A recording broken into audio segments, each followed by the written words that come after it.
50% dos casamentos terminam em divórcio. Mas o que acontece com os outros 50%?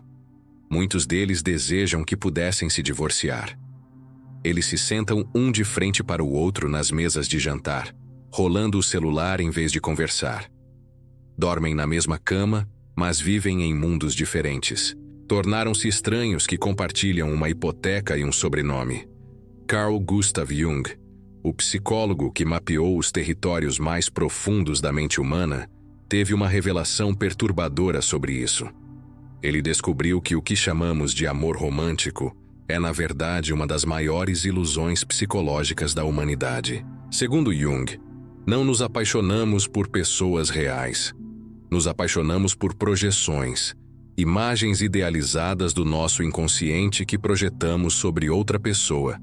Construímos casamentos inteiros baseados nessas fantasias psicológicas. Mas o que acontece quando essas projeções inevitavelmente se desfazem? O que sobra quando a ilusão se quebra? E como esse colapso psicológico leva ao divórcio definitivo? Assista este vídeo até o final. E a psicologia de Jung iluminará cada resposta como uma lanterna nas profundezas do inconsciente. Vamos começar com o que Jung chamou de projeção da ânima e do ânimos. Dentro de cada homem existe uma imagem inconsciente do feminino ideal, a ânima. Dentro de cada mulher existe uma imagem inconsciente do masculino ideal, o ânimos. Quando você conhece alguém e sente aquela centelha mágica, não está realmente se conectando com essa pessoa. Está reconhecendo, sem perceber, a encarnação aparente do seu arquétipo interno. Ela parece ser a ânima perfeita. Ele parece ser o ânimos ideal. Jung escreveu: tudo o que nos irrita nos outros pode nos levar a um entendimento de nós mesmos. Mas no amor romântico inicial, fazemos o oposto. Tudo o que nos encanta no outro é, na verdade, um reflexo das nossas próprias potencialidades não realizadas. Você não está se apaixonando por ela. Está se apaixonando pela sua própria alma feminina projetada nela. Ela não está se apaixonando por ele. Está se apaixonando pelo seu próprio lado masculino projetado nele. Durante essa fase de projeção intensa, que dura tipicamente 18 a 24 meses, os casais vivem em um mundo de fantasia arquetípica. Eles não estão se relacionando com pessoas reais, mas com símbolos universais do inconsciente coletivo. Ela vê nele o herói, o rei, o protetor. Ele vê nela a grande mãe, a deusa, a alma gêmea. Essas são imagens poderosas que têm movido a humanidade por milênios, mas são projeções, não realidades. Jung entendeu que essas projeções servem a um propósito evolutivo, garantir o acasalamento e a reprodução. Mas são temporárias por natureza. O inconsciente não se importa com a felicidade conjugal a longo prazo. Ele se importa com a continuação da espécie. Pense na loucura disso. Você toma decisões permanentes baseadas em fantasias temporárias. Move-se junto, casa-se, faz compromissos legais vitalícios, enquanto está psicologicamente iludido sobre quem realmente é a pessoa ao seu lado. Jung observou um fenômeno inevitável na psique humana. Todas as projeções eventualmente se retiram. Não conseguimos manter ilusões indefinidamente quando confrontados com a realidade cotidiana. Após 18 a 24 meses, algo fundamental muda. A pessoa que antes incorporava perfeitamente o seu arquétipo ideal começa a revelar sua humanidade real. Conversas que antes ressoavam com significado cósmico se tornam banais. Gestos que antes pareciam profundamente simbólicos se tornam simplesmente humanos. As pessoas chamam isso de cair na real ou sair da lua de mel. Mas Jung sabia que isso era algo muito mais profundo.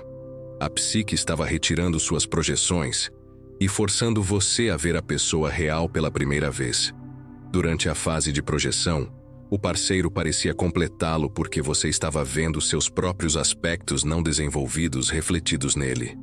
Quando a projeção se retira, você percebe que a pessoa à sua frente é um indivíduo separado, com suas próprias neuroses, limitações e agenda psicológica.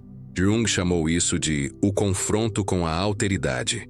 De repente você percebe que casou com um estranho, não porque a pessoa mudou, mas porque você finalmente parou de projetar suas fantasias inconscientes sobre ela. Ela não é mais a encarnação da sua ânima. É apenas uma mulher com suas próprias complexidades psicológicas. Ele não é mais a personificação do seu animus. É apenas um homem com seus próprios problemas não resolvidos. Este é o primeiro teste real do casamento. Conseguir amar a pessoa real em vez da projeção. A maioria falha espetacularmente neste teste porque nunca aprendeu a distinguir entre projeção e percepção. Durante esta fase, os casais cometem seu erro mais fatal. Em vez de reconhecer que estão passando por um processo psicológico normal e necessário, eles interpretam a retirada das projeções como evidência de que escolheram a pessoa errada. A sombra no casamento. Jung descobriu que todo ser humano possui uma sombra. Todos os aspectos de nós mesmos que reprimimos, negamos ou consideramos inaceitáveis. No início do relacionamento, quando as projeções estão ativas, a sombra permanece oculta. Mas relacionamentos íntimos têm uma propriedade única. Eles inevitavelmente trazem nossa sombra à superfície. Seu parceiro se torna o espelho que reflete todos os seus aspectos não aceitos. A mulher que se orgulha de ser sempre doce e agradável começa a demonstrar irritação e crítica. O homem que se vê como forte e racional revela insegurança e emocionalidade. Ambos ficam chocados com esses aspectos sombrios de si mesmos. Mas em vez de reconhecer que estão encontrando partes rejeitadas de suas próprias personalidades, eles projetam a sombra no parceiro. Você me faz ficar nervosa. Você traz à tona o pior de mim. Jung sabia que isso era psicologicamente impossível. Ninguém pode fazer você ser algo que você já não é. Eles apenas criam as condições para que aspectos ocultos da sua personalidade se manifestem. Durante essa fase, algo ainda mais destrutivo acontece.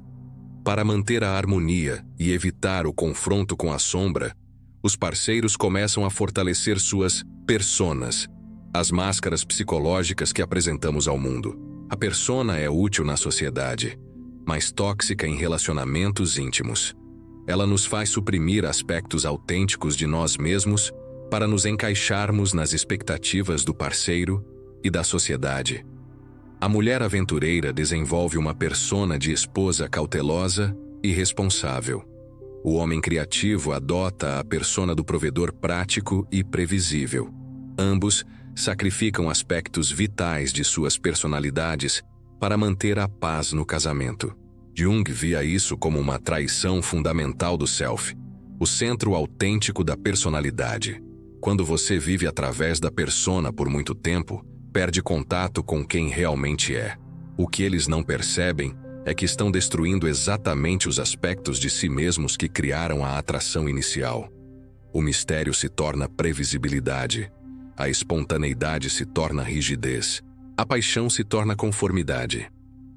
A neurose conjugal. Jung observou que casamentos não saudáveis criam um estado que ele chamou de neurose A2. Ambos os parceiros param de crescer psicologicamente porque o relacionamento se torna uma zona de conforto que evita o confronto necessário com aspectos não desenvolvidos da personalidade. Em vez de usar o casamento como um laboratório para o crescimento individual e mútuo, os casais criam sistemas rígidos de evitação. Regras não faladas sobre o que pode ou não pode ser discutido. Comportamentos padronizados que evitam qualquer desafio real ao status quo psicológico. Jung sabia que isso era desenvolvimento interrompido. A psique humana precisa de tensão, conflito e desafio para evoluir. Quando um casamento elimina essas forças em nome da estabilidade, ele também elimina as possibilidades de crescimento. Durante esta fase, que pode durar anos ou décadas, os parceiros desenvolvem ressentimentos profundos, não apenas um pelo outro, mas pela vida que escolheram. Eles sentem que algo vital está morrendo dentro deles, mas não conseguem identificar o que. É aqui que a dinâmica se torna verdadeiramente destrutiva. Incapazes de reconhecer e integrar suas próprias sombras, os parceiros começam a projetar todos os seus aspectos negados um no outro.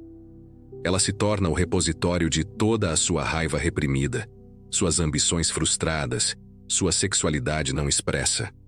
Ele se torna o símbolo de toda a sua dependência negada, seus medos não admitidos, suas necessidades emocionais não atendidas. Jung observou que casais em relacionamentos neuróticos desenvolvem uma divisão psicológica do trabalho. Um carrega toda a emocionalidade do casal, enquanto o outro carrega toda a racionalidade. Uma carrega toda a responsabilidade, enquanto o outro carrega toda a liberdade. Isso cria a ilusão de completude, mas na verdade representa fragmentação psicológica. Cada pessoa se torna apenas meio ser humano, dependente do parceiro para expressar aspectos negados de sua própria personalidade. Jung identificou que muitos casamentos entram em crise severa durante o que ele chamou de transição da meia-idade, tipicamente entre os 35 e 50 anos. É quando a psique demanda uma reconciliação com aspectos não vividos da personalidade. A mulher que sacrificou a carreira pela família começa a despertar sua ambição reprimida. O homem que focou apenas no sucesso profissional começa a anseiar por conexão emocional e significado. Ambos sentem que perderam partes vitais de si mesmos.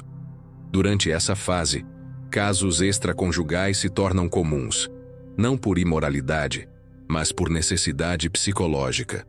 A pessoa está tentando reconectar-se com aspectos rejeitados de sua personalidade através de um novo relacionamento. Jung entendia que isso era a psique tentando se curar. O caso não é sobre sexo ou romance.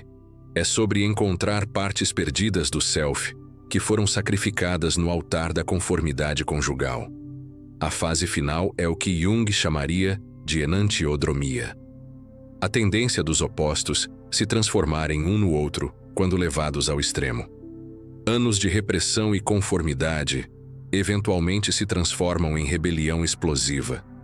É quando casamentos não apenas terminam, eles implodem. Toda a raiva reprimida, toda a paixão sufocada, toda a individualidade negada explode em uma guerra psicológica devastadora. Mas Jung via isso de forma diferente da maioria. Essa explosão não era evidência de falha moral. Era a psique tentando desesperadamente restaurar o equilíbrio. Depois de anos forçando unidade artificial, a psique demanda separação para que a individuação possa ocorrer. O divórcio se torna um processo de separação, não apenas de outra pessoa, mas da versão limitada de si mesmo que o casamento criou. É uma tentativa psicológica de recuperar aspectos perdidos da personalidade. Para Jung, a resposta não estava em casamentos melhores, mas em indivíduos mais desenvolvidos psicologicamente. Ele acreditava que relacionamentos saudáveis só eram possíveis entre pessoas que haviam passado pelo processo de individuação, tornando-se conscientes e integrando todos os aspectos de suas personalidades. Isso significa retirar projeções conscientemente, aprender a distinguir entre a pessoa real e suas fantasias inconscientes sobre ela. Integrar a sombra. Reconhecer, aceitar e integrar aspectos rejeitados de sua personalidade em vez de projetá-los no parceiro. Equilibrar persona e self. Ser autêntico no relacionamento em vez de representar um papel socialmente aprovado. Abraçar a individuação. Usar o relacionamento como catalisador para crescimento pessoal, não como escape do desenvolvimento individual. Jung acreditava que relacionamentos verdadeiramente maduros só eram possíveis entre dois indivíduos que haviam feito o trabalho psicológico de se tornarem pessoas completas. Estes relacionamentos teriam características distintivas. Ausência de projeções. Cada pessoa vê e ama o outro como realmente é, não como uma fantasia arquetípica. Sombra integrada. Conflitos são vistos como oportunidades de crescimento, não como ameaças à relação. Autenticidade. Ambos podem ser completamente honestos sobre seus sentimentos, medos e desejos. Individuação contínua. O relacionamento encoraja o crescimento individual de cada parceiro. Então, por que 50% dos casamentos terminam em divórcio? Através da lente psicológica de Jung, a resposta se torna cristalina. A maioria das pessoas se casa com projeções, não com pessoas reais. Quando as projeções se retiram inevitavelmente, elas descobrem que se comprometeram legalmente com estranhos baseado em ilusões arquetípicas. Em vez de usar esse despertar como oportunidade para conhecer e amar a pessoa real, eles tentam forçar o retorno das projeções através de compromisso e conformidade. Isso cria neurose conjugal, um estado de desenvolvimento psicológico interrompido. A pressão de manter uma unidade artificial eventualmente se torna insustentável. A psique demanda a individuação, e se o casamento bloqueia esse processo, a psique encontrará uma forma de quebrá-lo. O divórcio não é falha moral, é a psique tentando se curar de anos de desenvolvimento interrompido. Os casais que permanecem casados, mas infelizes, não escaparam do problema. Eles simplesmente escolheram neurose crônica em vez de crise aguda. Jung os veria como casos mais trágicos, pessoas que desistiram da individuação em favor da segurança psicológica. A solução não é casamentos mais fortes baseados em compromisso e sacrifício. A solução é indivíduos mais conscientes que podem amar sem projetar, relacionar-se sem perder a si mesmos e crescer sem precisar quebrar seus relacionamentos. Jung acreditava que a humanidade estava evoluindo em direção a maior consciência psicológica. Os altos índices de divórcio podem ser sinais de que mais pessoas estão se recusando a aceitar relacionamentos que impedem seu desenvolvimento psicológico. A crise nos casamentos não é sobre o fracasso do amor, é sobre a evolução da consciência humana. Relacionamentos do futuro serão entre indivíduos que completaram ou estão ativamente engajados em o processo de individuação. Eles se amarão não por necessidade neurótica ou projeção arquetípica, mas por escolha consciente e apreciação mútua de suas totalidades psicológicas. Sob a luz penetrante da psicologia junguiana, podemos ver que a epidemia do divórcio é na verdade um sintoma de despertar psicológico, uma recusa coletiva de aceitar relacionamentos baseados em ilusão, repressão e desenvolvimento interrompido. A pergunta não é como salvar mais casamentos. A pergunta é como criar mais indivíduos conscientes, capazes de relacionamentos autênticos. Qual fase da análise junguiana ressoou mais profundamente com sua experiência? A retirada das projeções, o confronto com a sombra, a crise da individuação? Compartilhe suas reflexões nos comentários.